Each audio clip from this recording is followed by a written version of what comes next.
Boa tarde, eu sou o professor Rafael da Escola Educativa, eu dou aulas de Geografia.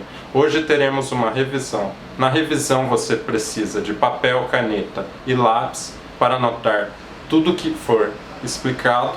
Além disso, caso não consiga entender nenhum conteúdo, assista novamente. Muito obrigado.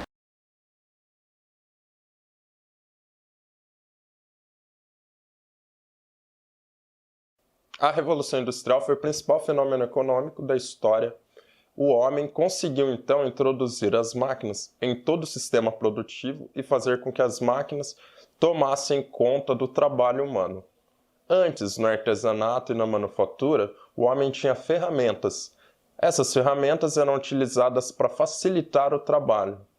A partir da Revolução Industrial, o homem passa a ser, então, a ferramenta da máquina. O homem passa, então, a auxiliar a máquina no seu sistema produtivo. E quem controla todo o sistema produtivo, a dinâmica da produção, é a máquina. Até por isso, é muito engraçado, então, observar essa cena de Chaplin se colocando à mercê da máquina.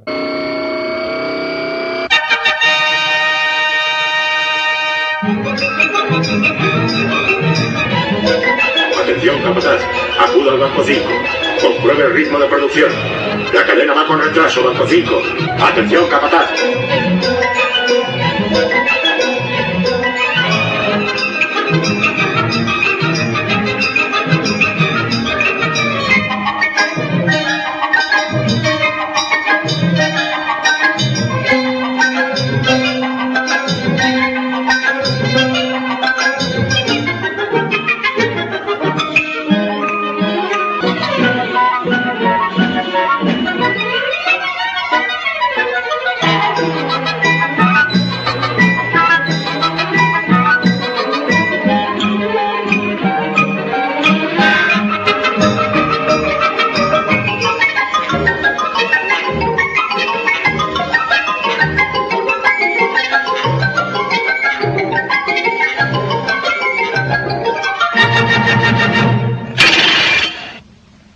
O que faz com que o homem ele tenha que estar totalmente submetido a esta máquina. Essa submissão, no entanto, ela não é um problema dentro do sistema econômico, já que ela consegue liberar grandes quantidades de trabalho e consegue fazer com que o homem tenha uma produção de objetos superior a todos os outros sistemas.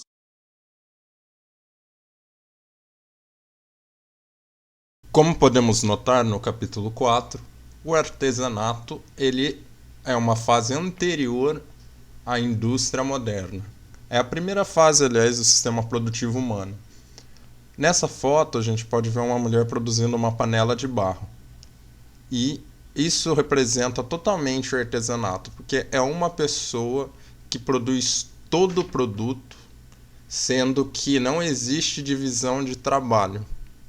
O que faz com que esse trabalho seja extremamente ineficiente se compararmos com outros tipos de trabalho, né? Então aqui a gente lendo, né? Durante muitos séculos ou milênios, o artesanato foi a maneira pela qual as pessoas com inteligência e trabalho produziram seus primeiros objetos de uso, potes e vasos de cerâmicas feitos de argila, machado, facas, roupas, arcos e flechas, entre muitos outros. A principal característica do artesanato é a ausência da divisão social do trabalho. Cada pessoa faz um objeto por inteiro, do início até o fim. Assim, desde a ideia inicial da confecção de um casaco, por exemplo, o artesão realiza todas as etapas até obter o produto final. Escolhe o modelo e o tecido, faz o molde, corta o pano, costura as partes, põe o forro, prega os botões.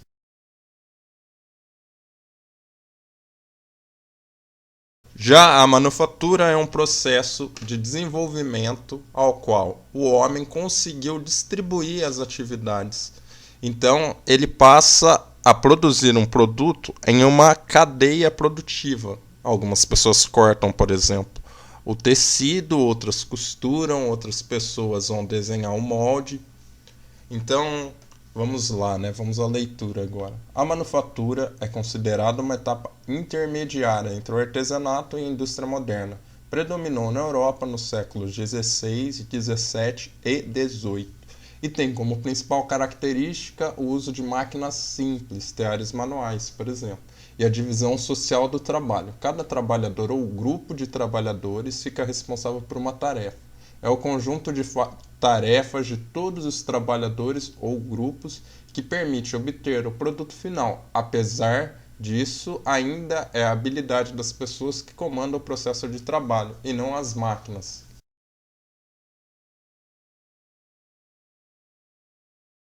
Indústria moderna. A indústria moderna resultou da Revolução Industrial, que ocorreu inicialmente no Reino Unido, em meados do século XVII, e depois se espalhou para praticamente todo o mundo.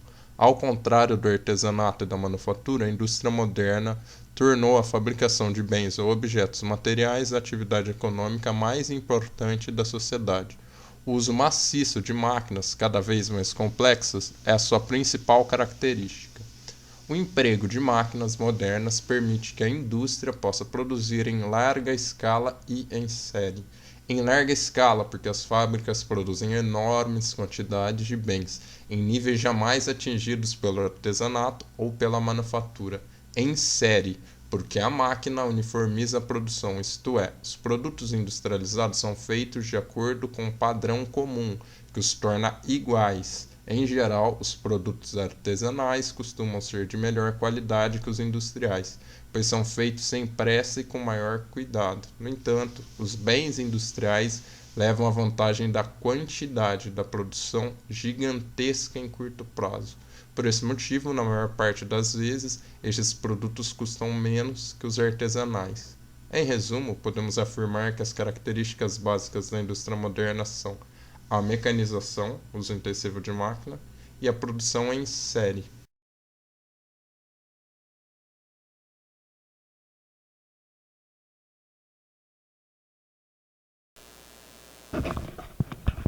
Dentro do nosso sistema econômico, é bem importante também com que nós percebamos que o capitalismo nem sempre existiu.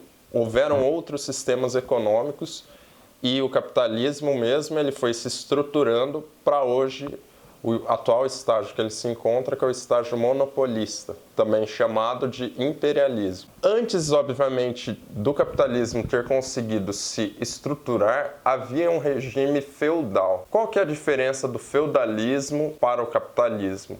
São as formas e relações sociais de produção. Então, isso significa como é produzido determinadas coisas, isso significa como os objetos são produzidos, sendo que isso vai influenciar em toda a dinâmica social. No feudalismo existiam os servos e os senhores feudais. Os servos, eles não tinham uma relação como os burgueses têm com os proletários ou operários. Os capitalistas, eles têm uma relação muito simples com os seus operários. Eles pagam determinada hora do dia para que essa pessoa utilize a sua força para que ela produza bens para o capitalista. Então existe uma relação que se chama relação de trabalho assalariada. Já no sistema feudal não havia esse tipo de relação. Como era a relação? A relação era uma relação de um servo com o senhor feudal. Este servo ele tinha o direito a permanecer, ele e a sua família, o direito a permanecer nas terras do senhor feudal, o direito a cultivar essas terras, e logo após a colheita ele deveria pegar parte dessa colheita e levar até o senhor feudal para que ele utilizasse esse dinheiro como uma espécie de imposto, já que o senhor feudal lhe dava proteção, lhe dava abrigo, tinha determinados meios mais avançados, como por exemplo os moinhos eram dos senhores feudais, e eles cobravam uma taxa para moer o trigo, por exemplo, e fazer farinha. Mas, não sei se vocês conseguem perceber, e essa taxa, aliás, elas eram cobradas não só em produtos, como em dias de trabalho.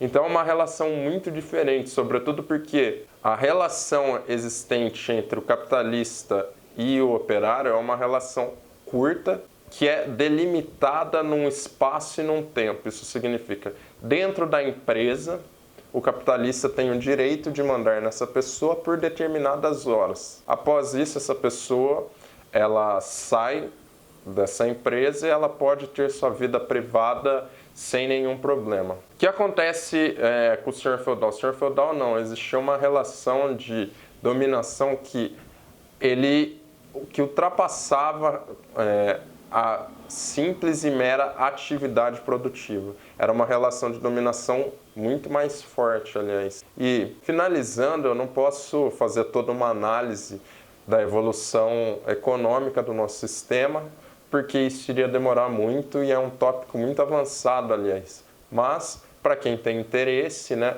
existem vários vídeos e a Discovery Channel, National Geographic, disponibilizam formas de aprender com os documentários e esses vídeos, né? Algo bem interessante, vocês podem observar no YouTube e colocar, por exemplo, o sistema produtivo da antiguidade, documentário, né? E vocês vão achar um material muito interessante, que eu particularmente gosto muito, né? E bem fácil para que vocês consigam entender.